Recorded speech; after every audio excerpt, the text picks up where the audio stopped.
Allô? Bonjour à tous. Donc, je vais commencer par me présenter, si ça veut. Voilà. Je vais commencer par me présenter. Donc, je suis Hamza Amrou, je suis directeur technique chez Easy Solutions. Je fais partie de la core team d'API Platform. Donc, ça signifie que je travaille sur le framework dans mon temps perso. Je suis contributeur Symfony, donc à la fois dans le temps perso et à la fois avec Easy Solutions. Et je fais partie du bureau de la FUP. Aujourd'hui, je vais vous faire un retour d'expérience sur les différentes optimisations mises en place depuis un an sur le site Easy by EDF et sur notre produit en général. Donc, on n'a pas que le site vitrine, on a aussi tout ce qui est outils admin, outils pour les sales, outils pour le service après-vente. Donc, on va voir tout ça. Donc, je vais commencer par vous présenter Easy by EDF. Donc, Easy by EDF, c'est une plateforme e-commerce en ligne qui va vous permettre de réaliser vos travaux facilement avec un suivi de A à Z. Création du devis, choix du professionnel, on va vraiment vous vendre les travaux en ligne et vous accompagner jusqu'au bout. Donc, si jamais vous avez un problème, on va être là pour vous aider. On a un service après-vente. La devise du site, c'est vraiment satisfait ou refait. Donc ça existe depuis 2014, mais avant ça ne s'appelait pas Easy by EDF, ça s'appelait Locasa. Ça a été racheté par EDF en 2018 et c'est devenu Easy Solutions.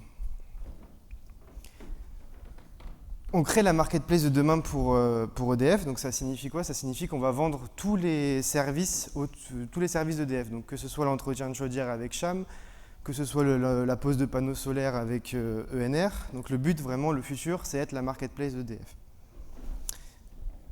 Donc on travaille avec API Platform, on travaille avec Symfony 4.3, on travaille avec MariaDB, Postgre, React et React Native. Donc on a une application mobile pour les pros qui va sortir en React Native incessamment sous peu. On est une équipe technique de 35 personnes, donc avec les développeurs, les gens qui font le produit. Ça fait quand même pas mal de monde. C'est assez sympa de pouvoir travailler tous ensemble comme ça. Et on recherche vraiment un lead dev Symfony et plusieurs développeurs seniors. Donc si jamais ça vous intéresse, n'hésitez pas à venir sur notre stand qui est au milieu. Normalement, je pense que pas mal de personnes l'ont vu déjà.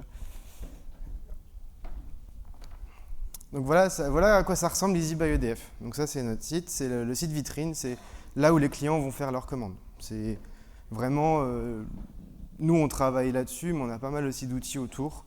On va pas mal parler de ça au premier abord. Donc pourquoi est-ce que la performance web est importante? Pourquoi est-ce qu'on a besoin de monitorer et de faire attention à nos développements et voir aussi ce que les équipes produits poussent comme contenu? Parce qu'on parle beaucoup des développeurs, mais il ne faut pas oublier qu'on affiche aussi du contenu qui est poussé par les équipes produits.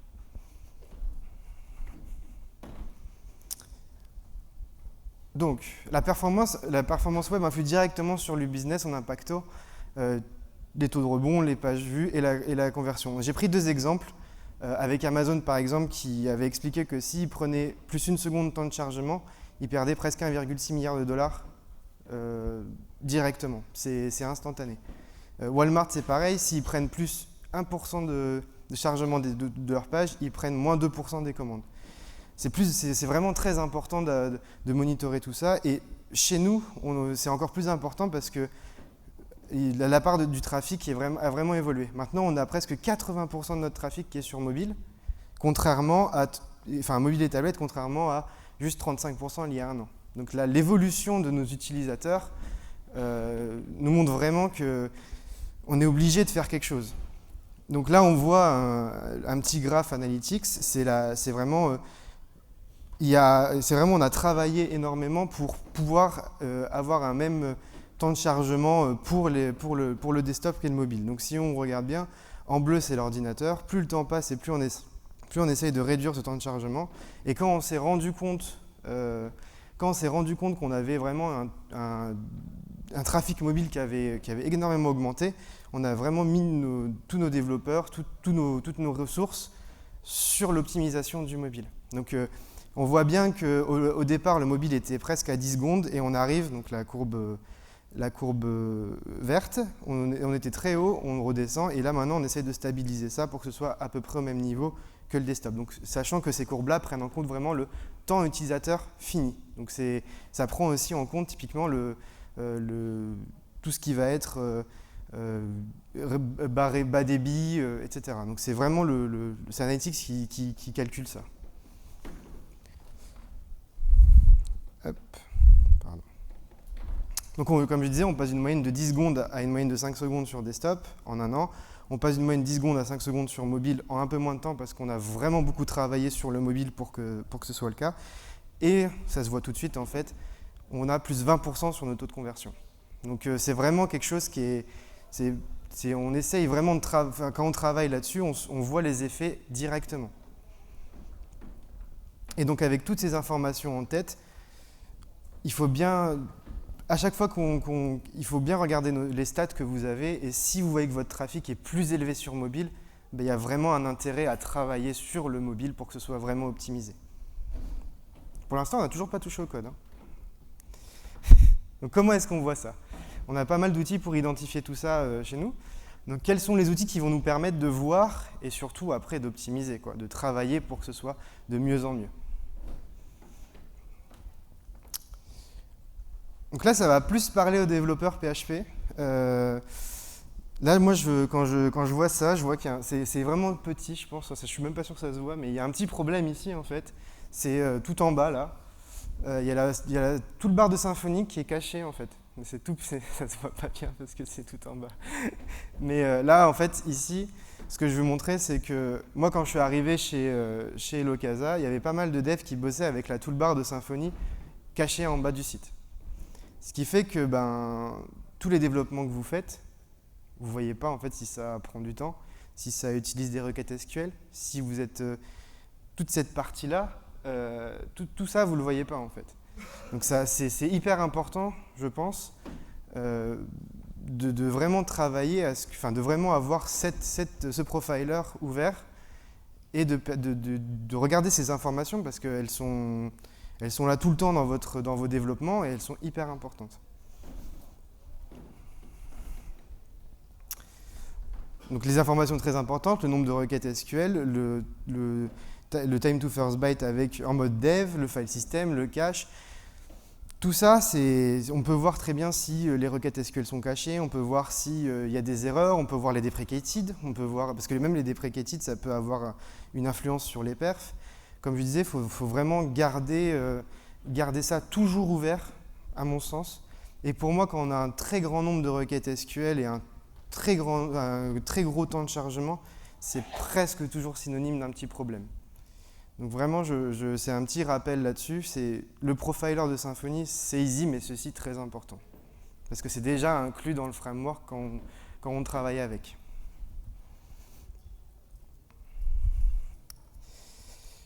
Donc je vais parler un peu je vais parler aussi un peu de Blackfire. Nous, chez Easy Solutions, on utilise Blackfire. C'est un outil qui permet de voir toutes les performances côté PHP, donc analyse continue de la performance, tips sur la performance. Est-ce qu'il y a des gens ici qui connaissent Blackfire? C'est bien. Est-ce qu'il y a des gens ici qui utilisent Blackfire? Un petit peu moins. Donc du coup, Blackfire, c'est vraiment un outil qui nous a permis d'améliorer pas mal de choses. Pour utiliser vraiment Blackfire dans un premier temps, la première version gratuite est suffisante. Si on veut faire des choses un peu plus poussées, ce qu'on verra un peu plus tard, là c'est payant. Mais si c'est juste des analyses de perf, cet outil-là est gratuit pour faire des petits tests. Donc il y a une version hack qui permet de faire tout ça. En plus de ça, ce que permet Blackfire aussi, c'est de faire des assertions à nous. Donc typiquement, quand on va dire aux développeurs, tu as fait ta nouvelle feature, tu as tout développé, ça a été validé par le produit.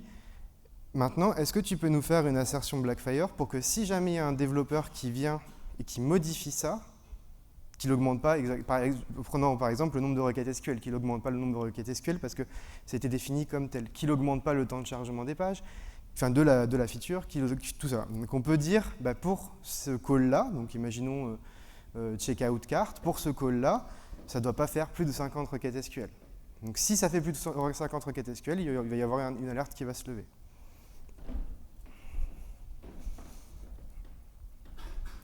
Je vais vous parler aussi un petit peu de New Relic.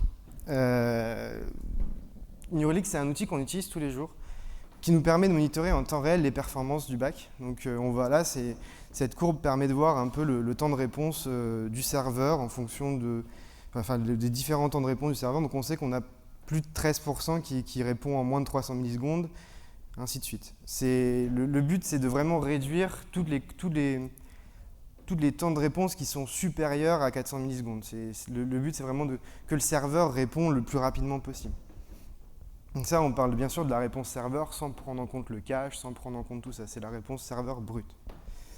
Cas concret, donc, un truc qui nous est arrivé il y a quelques temps, c'est qu'il y avait les personnes qui sont côté sales, donc les vendeurs, qui utilisent nos outils tous les jours, donc nos outils d'administration, qui avaient beaucoup de lenteur sur certaines parties de l'admin.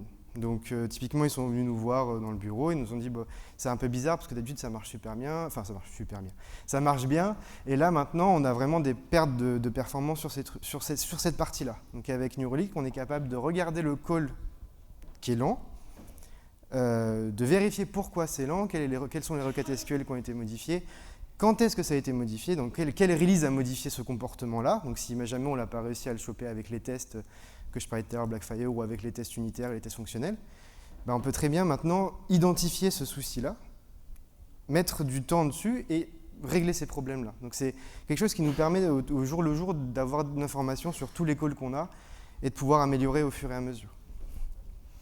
Comme j'ai dit, Elocasa, ça a été créé en 2014, le code aussi a été créé en 2014. Donc il y a pas mal encore de code qui date de 2014.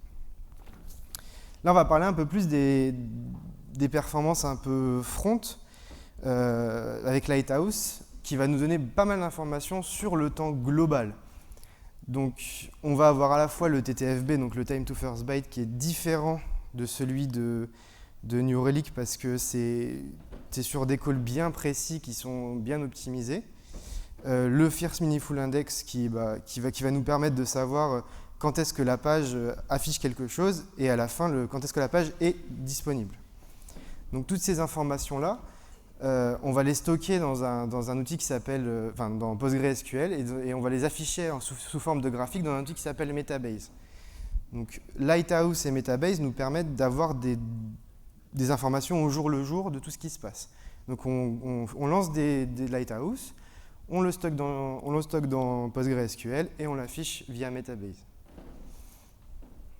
Donc on a mis en place tous ces outils pour avoir vraiment une grande vision de notre site et une grande vision de comment est-ce qu'on peut améliorer la performance du site.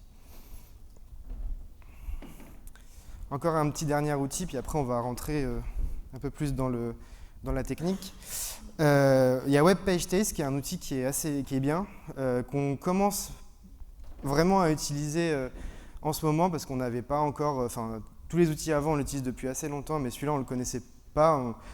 C'est avec les presses de Google qu'on a vu qu'ils utilisaient ce genre d'outil.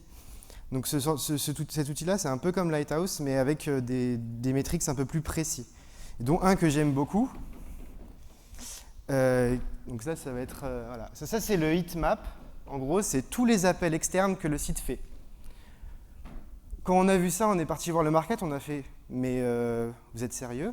Ça marche vraiment comme ça, là ? On a vraiment 30 milliards de trucs externes qui sont appelés par Tag Manager et tout ?» Et le market nous a répondu « Ah bon ?» Donc nous, on était là, mais en fait, on ne sait pas vraiment qui fait quoi. Et on s'est rendu compte que si c'était le market qui avait mis des liens dans notre site, nous, on ne savait pas, parce que ce n'est pas nous qui chargeons les JS au final, avec Tag Manager, mais que c'était quelqu'un du market qui était parti, qui avait laissé des trucs. Donc, je vais aller un peu plus loin. C'est la plupart de tout ça est en async, donc ce qui fait que en vrai, quand l'utilisateur arrive, tous ces scripts-là sont chargés après. Là, on travaille vraiment en ce moment avec le marketing, avec les développeurs front, pour virer le plus possible de trucs qui servent à rien,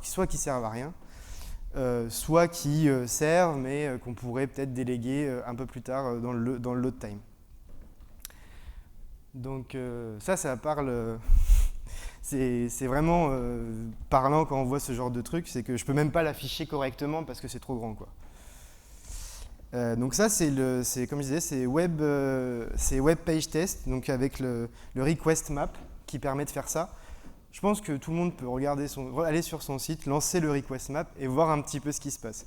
Si vous avez un graphe plus grand que le mien, venez me voir, hein, parce que c'est quand même pas mal déjà. Maintenant, on va parler un peu plus de PHP, de l'infra et de Symfony. Donc quand on a commencé à travailler sur ça, on s'est dit, la première chose à faire, on était en PHP 7.1, on a vu qu'il y avait pas mal d'optimisations qui ont été faites avec les nouvelles versions de PHP, donc sur plusieurs calls, donc là c'est la homepage en particulier. Quand on passe de PHP 7.1 à PHP 7.3, on voit avec Blackfire qu'on gagne 49% de perf. Donc si vous n'avez pas de... Cette migration-là, elle ne demande pas énormément de code. Hein. Enfin, c'est vraiment très très simple à faire. Après, ça dépend de vos legacy. La nôtre était quand même assez sympa pour pouvoir faire cette migration correctement. Je ne parle pas de PHP 5, parce qu'on n'était pas sur PHP 5. Mais déjà, si vous êtes en PHP 7.1 ou 7.2 et que vous avez la possibilité de passer à PHP 7.3 facilement, allez-y. C'est de la performance gratuite. Pour l'instant, on n'a toujours pas trop touché au code. Bon, ça va changer un petit peu quand même. Petit point d'attention. Donc nous, on était tout en bare metal, on avait tout sur des serveurs chez OVH. Donc ça, c'était pas mal. On disait, ouais, c'est cool. Maintenant, on va peut-être essayer d'avoir des choses pour pouvoir scaler un peu plus et passer sur Kubernetes. Donc en fait, la première chose qu'on a fait, c'est qu'on a migré la DB. Et on s'est rendu compte que plus il y a de requêtes SQL, plus c'est impossible. Il faut faire vraiment attention au lag réseau, parce que même si c'est très peu, quand on a des pages qui font 10 000 requêtes SQL, la page, elle ne s'affiche pas. Hein.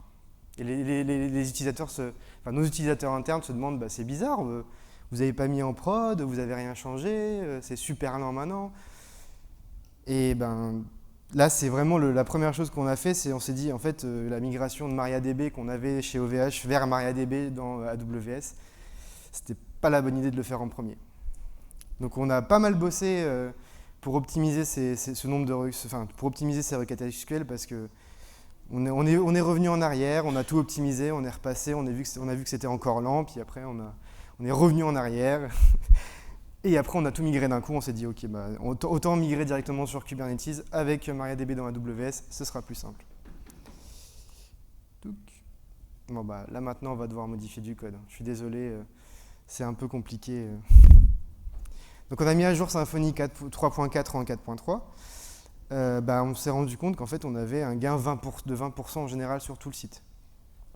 Donc après, je sais qu'il y a pas mal de gens qui sont dans l'obligation, entre guillemets, de rester sur les LTS, sachant que la LTS arrive très bientôt. Vraiment, c'est hyper... Si vous voulez vraiment avoir de la perf et que c'est un point hyper important dans votre business, je pense que c'est très important de faire ces migrations-là, de vraiment migrer vos applications, continuer à avoir toute cette information, avoir vos applications à jour.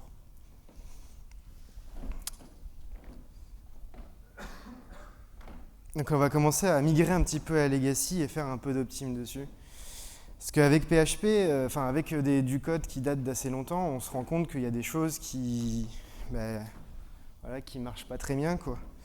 Donc là, on va parler un peu de relations doctrine, proprement parler.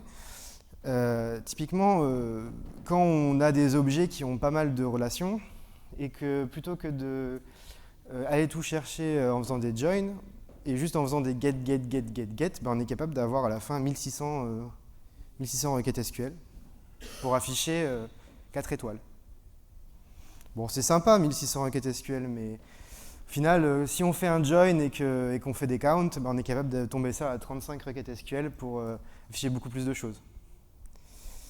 C'est vraiment de l'optimisation simple dans un premier temps. C'est des choses qui sont pas complexes et qui vont permettre d'améliorer vraiment les perfs de votre site. Sachant que c'est des choses qui sont chargées un peu partout. Donc ça, c'est du code qu'on a supprimé. Typiquement, faire get all service. Donc ce truc-là va faire des requêtes SQL. Sur chacun des services, on va regarder le coupon, on va récupérer le service et on va regarder ce qu'il y a dedans. Tout ça, c'est des requêtes SQL en fait. C'est pour vérifier. chaque contains va regarder est-ce que je contiens ce truc-là. Donc à la fois c'est de la mémoire, à la fois c'est de la requête SQL. Et en fait, on se rend compte que ce code-là, il ne servait même plus. Sauf qu'il était quand même lancé, parce que les services étaient encore existants. Donc on s'est tapé 5000 requêtes SQL pour rien. Donc ça, c'est avec la migration AWS qu'on s'en est rendu compte, hein, parce que quand on a, par exemple, quand on a 10 millisecondes, même 1 milliseconde de délai entre chaque requête SQL, ça fait à la fin, ça fait quand même pas mal, ça fait 5 secondes en plus, quoi. Encore un autre truc, attention aux relations, dans le sens où si vous avez quelque chose qui peut se persister en cascade, ça ne sert à rien de le persister en fait. Ça ne sert à rien de persister chaque objet à chaque fois.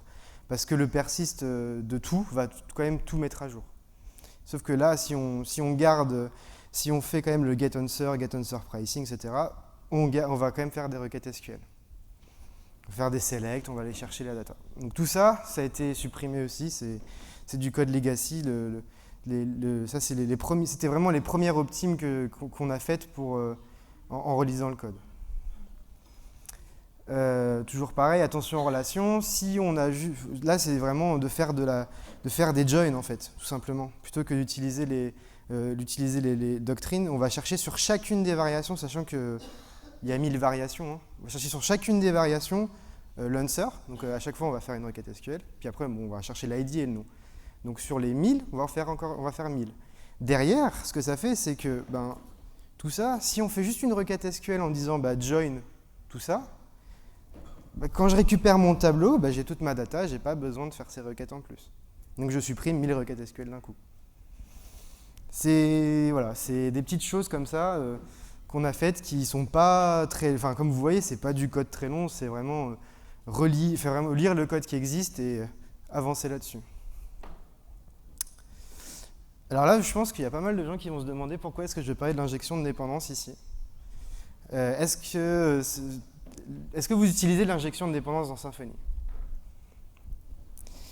Il y a beaucoup d'entre vous qui font de l'hardis conteneur get ou pas? Non, pas trop. Je vais aller un peu trop vite, pardon.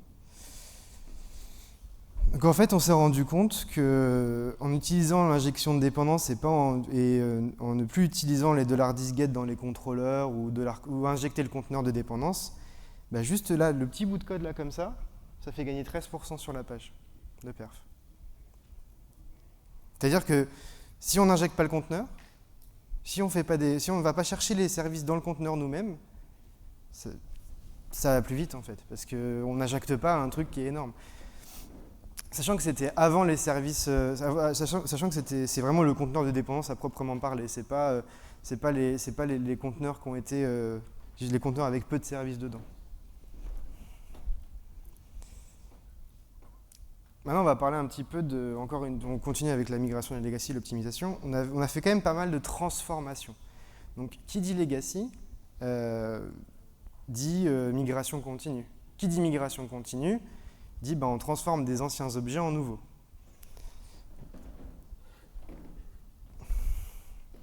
Donc voilà, ça, moi, quand je suis arrivé, le sales, il passait donc en fait, la première chose qu'on m'a montré, c'est regarde, nous, on est les vendeurs. On ajoute des devis au panier. D'accord? J'ajoute un devis au panier. Et donc, regarde, c'est super lent en fait. Je fais, ouais, mais... Et encore là, j'ai que 4 trucs. Mais quand je fais des devis à 20 000 € avec 30 prestats, ça me prend 30 secondes. Quoi. Je vais prendre un café, j'attends que ça se mette au panier. Et avec un peu de chance, ça marche. J'aurais fait d'accord. C'est pas très cool votre truc. Et en fait, tout ça, c'était de la transformation qui sert à rien. En supprimant cette transformation, voilà, le même devis, c'est presque instantané. Donc plus le temps passe, plus on améliore ça. On essaye de faire en sorte... Là, c'est vraiment utilisé que par les vendeurs. Ça. Au départ, c'était un peu utilisé par nos clients. Maintenant, cette fonctionnalité-là n'est plus utilisée par nos clients, mais que par les vendeurs. Donc typiquement, quand on a fait ça, le truc qui est quand même vachement bien quand on bosse dans une équipe produit, c'est que toutes les personnes qui sont côté sales sont venues nous voir en disant « C'est génial, vous avez amélioré notre vie, on va vendre plus de choses, on va aller beaucoup plus vite. » Je fais, ouais, mais nous, ça ne nous a pas coûté grand-chose, en fait. C'était un tout petit peu de code. Un autre petit souci, alors quand je parlais au début de la gestion, de la gestion des data utilisateurs, on voit bien le nombre de petits points là. Bah, c'est le nombre de pages de produits. Donc typiquement, là on charge 2000 produits en fait. Alors que moi j'ai juste besoin d'un méso, bah, je vais charger 2000 produits pour juste avoir un petit robinet, quoi. Donc en fait on a 2000 robinets. On peut choisir entre 2000 robinets. C'est cool, hein, mais je pense que pour le client, il s'en fout, lui, de 2000 robinets. Il a juste besoin d'un robinet. Donc ça, typiquement, c'est des choses qu'on essaye de faire avec les équipes offres et les équipes produits. C'est de dire, là je parle vraiment des équipes qui s'occupent des produits, des vrais produits, de dire, bah, faites attention quand même quand vous poussez des nouveaux produits, supprimez les anciens ou... Enfin, poussez pas 30 milliards de références, le client il l'utilisera pas en fait, ça sert à rien. Je suis même pas sûr qu'il lira la deuxième page. Donc ça, nous on a limité les choses. On a limité vraiment l'affichage des produits en disant bah, si vous voulez afficher des produits, vous pouvez mettre des priorités dessus et ils remonteront. Est-ce qu'il y a beaucoup d'entre vous qui utilisent Sonata Admin?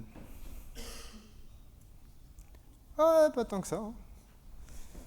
Hein. J'ai parlé un petit peu de Sonata. C'est des choses toutes simples, hein. C'est vraiment de l'optimisation en supprimant pas beaucoup de code. Donc tout à l'heure je parlais des services. Les services c'est quelque chose chez nous qui existait, qui a fonctionné mais qui n'était plus utilisé. Pareil, les gens qui utilisent l'admin viennent vers nous en disant mais quand même c'est vachement lent. En plus vous affichez des trucs qu'on ne sert même pas, qui datent d'il y a 2 ans, on n'en a même pas besoin. Je sais, ouais, mais qu'est-ce que vous voulez que. Enfin, c'est quoi qu'on affiche? Bah, tous les services, en fait, ça, on n'utilise plus, ça sert à rien. Bah, juste en supprimant le champ attaché de service, on gagne 100% de perf. On divise par 2 le temps de chargement de la page. Mais personne n'utilise ça depuis 2 ans.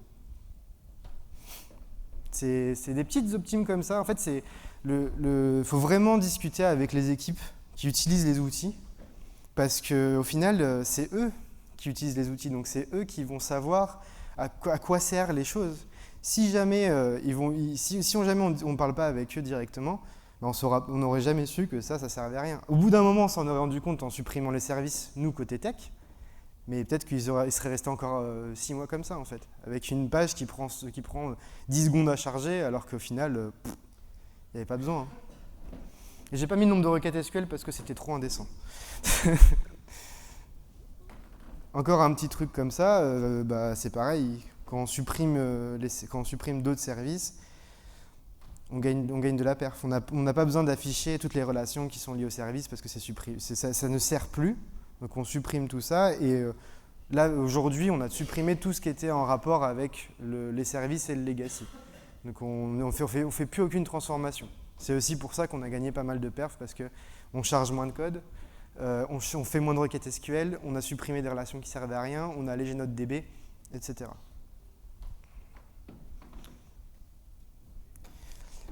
Pareil, encore des petites choses assez simples. Hein. Est-ce qu'il y a des gens qui utilisent API Platform?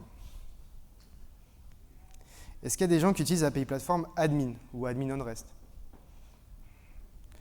Cool.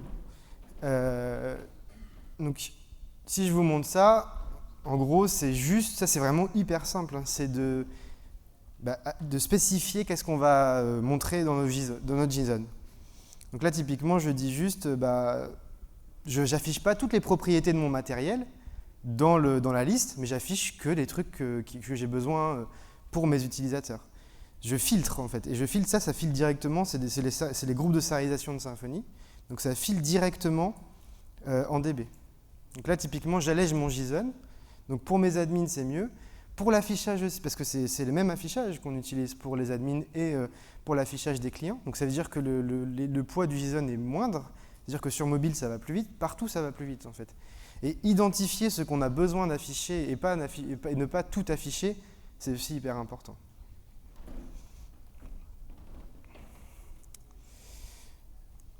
Un peu d'optime mobile. Donc là, on va un peu moins parler de PHP, mais un peu plus de front à proprement parler. En fait, la première chose qu'on a fait, c'est compresser tout le contenu. Donc on a activé la compression gzip. On a mis en cache tous les statiques avec des CDN. Bon, c'est encore en cours parce qu'on en a pas mal. Comme vous avez vu la heatmap, il y a plein de trucs qui sont pas de notre ressort, mais et du coup qui ne rentrent pas dans notre cache. Donc ça, c'est la première chose qu'on a fait. Ça permet de vraiment... on voit une différence tout de suite. On minifie tous les assets. Donc suppression des espaces, on minifie les variables, sachant qu'on utilise Webpack, Symfony Twig avec du React dedans, ça nous permet de minifier tous nos assets.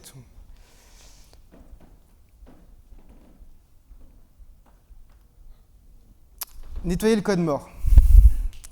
Là, je ne sais pas si ça parle de faire du code, mais en fait juste supprimer du code, parce que ce qu'on ne se rend pas forcément, moi en tant que développeur Symfony, ce que je ne me rends pas forcément compte au premier abord, c'est que tout le JS et le CSS qui est inutile, il est quand même chargé par le navigateur en fait. Donc imaginons qu'on ait une feuille de style qui fait 500 kg, qui fait 500 kg, si on supprime tout le code mort dedans, ça se trouve, elle va être divisée par 2. Et en fait, il faut faire hyper attention à supprimer tout ce qui est JS, CSS. Nous, dans le cadre de Easy Solutions, ce qu'on fait, c'est qu'on est en train de se débarrasser d'Ascetic. Je ne sais pas s'il y a encore des gens qui utilisent Ascetic, mais le but, c'est de se débarrasser d'Ascetic et d'utiliser Webpack. Et en fait, en faisant ça, en faisant ce travail-là, on se rend compte qu'on ne déplace pas grand-chose, qu'on supprime beaucoup de choses, mais on ne déplace pas grand-chose. Donc on allège aussi les outputs HTML en ne mettant que dans les retours utilisateurs ce dont l'utilisateur a besoin. Il ne faut pas mettre des trucs cachés. Et on utilise aussi pas mal les preloads qui permettent, donc ça c'est une feature d'HTTP2 qui permettent d'aller chercher toutes les assets en même temps, et ça va un peu plus vite. Donc qu'est-ce qu'on utilise pour maintenir tout ça ? Donc Analytics, c'est un coût, mais ça nous sert quand même pas mal à avoir le vrai temps réel ressenti par tous les utilisateurs, de pouvoir filtrer par mobile, de pouvoir filtrer par device, de pouvoir filtrer par... savoir exactement quels sont les temps de chargement de nos users finaux. Donc ça, c'est pareil, hein. Tous les outils qui collectent de la donnée, on met tout dans l'outil qui s'appelle Metabase pour pouvoir faire des graphes, croiser les données, et tout avoir ensemble, quoi. Et donc je vais parler de Lighthouse, sauf que nous, Lighthouse, on l'a mis dans la CI. Qu'est-ce qui se passe? C'est que Lighthouse, ce qu'il fait, c'est que tous les jours, même toutes les 2 heures, il va faire des calls HTTP sur le site pour vérifier qu'est-ce qui se passe. Et chaque fois qu'il fait un call, il va enregistrer ça dans la DB. Ce qui fait qu'on a vraiment de la data régulière. On sait exactement, par exemple, typiquement, si on a un problème de performance, on va voir exactement à quelle heure c'est arrivé, quelle mise en prod a fait ça, quelle modification, peut-être juste côté market de DJS, etc. Les next steps. Donc là, ce qu'on est en train de mettre en place, c'est Blackfire dans la CI, donc avec Blackfire Player et des builds périodiques. Ce qui fait que, comme Lighthouse, en fait, toutes les heures, ou alors à toutes les nouvelles features, on va lancer des calls à Blackfire pour vérifier que tout va bien. Donc, comme je le disais tout à l'heure, avec des assertions custom, ça permet d'avoir des tests de performance en temps réel quand on code.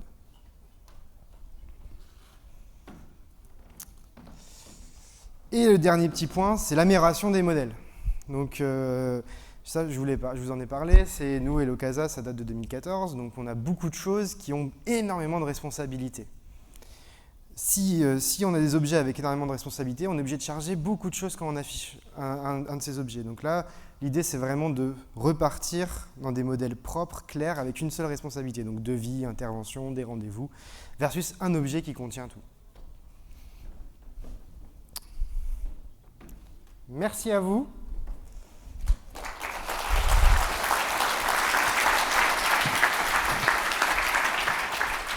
Donc il y a le joined in si vous voulez mettre une petite note. Et est-ce que vous avez des questions?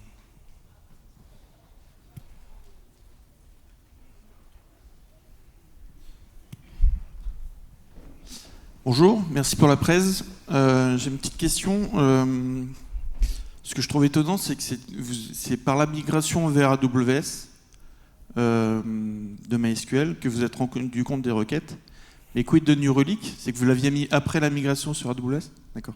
En fait, tous les outils que j'ai présentés, New Relic, Blackfire, ont été mis en place après la migration vers AWS. Donc c'est fait que tout ça, on l'a fait. Enfin, avant la migration vers AWS, on avait juste le profiler de Symfony avec les requêtes, quoi. Donc en fait, vous aviez zéro monitoring à l'issue du rachat à l'avec, quoi.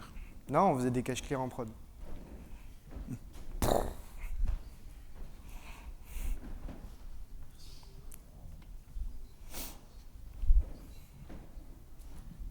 Bonjour. Bonjour. Pour toutes les optimisations, vous avez mis des tests en place.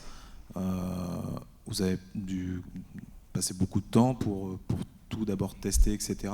Pour après faire les optimisations. Comment ça s'est passé? Est-ce que vous avez été obligé de réécrire des tests au fur et à mesure? Ouais, en fait, on essaie d'écrire le plus de tests possible. Parce que en préparant la conf, j'ai regardé le nombre de PR que j'ai fait sur le site pour la performance. Donc moi et les équipes compris, je crois qu'on doit être à 600 PR en fait, en un an. Donc au final, quand on veut vraiment pousser quelque chose, on modifie, on rajoute des tests, on va plus loin. Et là, c'est important, c'est que ça se ressent directement dans le retour utilisateur interne et utilisateur externe, parce qu'on le voit avec le taux de conversion, et aussi on le voit avec les gens qui viennent nous voir en disant bah, c'est génial, ça va plus vite, on arrive mieux à travailler, quoi.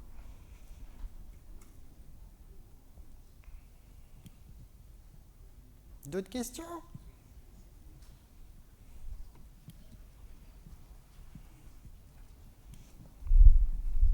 Bonjour, merci pour la présentation. Là, j'ai plus une question pour les gens de la salle. Est-ce que vous êtes tous développeurs e-commerce? Est-ce qu'il y en a dans la salle qui font du développement e-commerce? Ok. Combien d'entre vous font du développement sur un CMS? Ok, d'accord. C'était juste un constat. Merci. Un petit stat, voilà. Ouais. Non, mais je pense que c'est important. Des fois, on se sent un peu seul quand on fait du CMS. Mais et je pense que c'est important de. CMS, t'entends Magento et. C'est ça, ouais, PrestaShop, Magento. Là, Blackfire, ça fonctionne très bien aussi avec Magento, PrestaShop, New Relic, c'est pas. Tous les outils que j'ai présentés, c'est pas que lié à Symfony, quoi. Okay. Après, juste le profiler qui n'est pas dispo dans Magento, il me semble, mais qui va être dispo ou qui est dispo dans PrestaShop, je sais pas. Mais tous les outils que j'ai présentés sont utilisables avec n'importe quel CMS. Hein. Moi, j'ai fait du Typo 3 pendant très longtemps, j'utilisais quand même Blackfire. Super, merci beaucoup.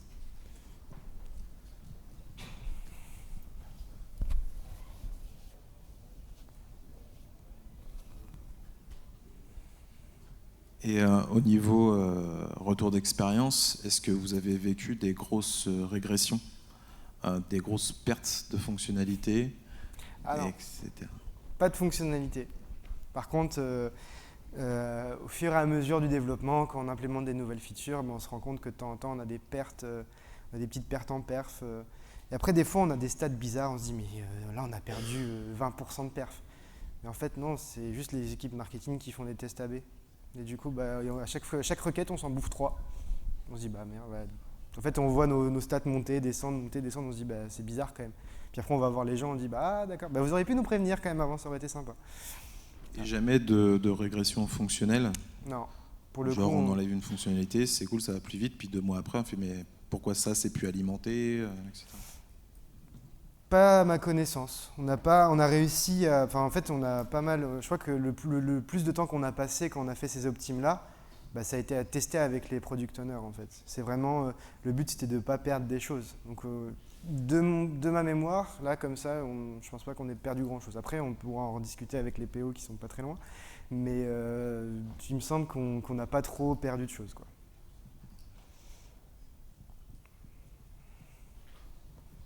Bonjour, merci pour ce talk. Petite question, quand vous avez fait la migration, donc forcément les performances ont été pas mal réduites, vous avez justement migré, vous avez fait l'inverse à plusieurs reprises, mais justement comment faire comprendre un peu à sa hiérarchie que justement faire une migration, passer, donc c'est une bonne chose, et passer du temps à reprendre, optimiser le code, c'est possible justement pour éviter au final un retour en arrière, et se dire, bon, au final, on fera ça plus tard quand on aura le temps. Le truc en fait, Ça a été assez simple parce qu'on a regardé, on a fait pas mal d'analyses des taux de conversion des différentes plateformes. On a regardé ceux qui vendaient le plus avec leur taux de leur temps de réponse. On a dit, bah, si on ne fait pas ça aujourd'hui, donc la migration, par exemple, pour la migration 3.4, 4.3, c'est ça que cette migration-là, la migration Symfony? Alors, migration Symfony, migration purement technologique. Migration purement technologique, ok. Bah, typiquement, si on ne fait pas ça maintenant, bah,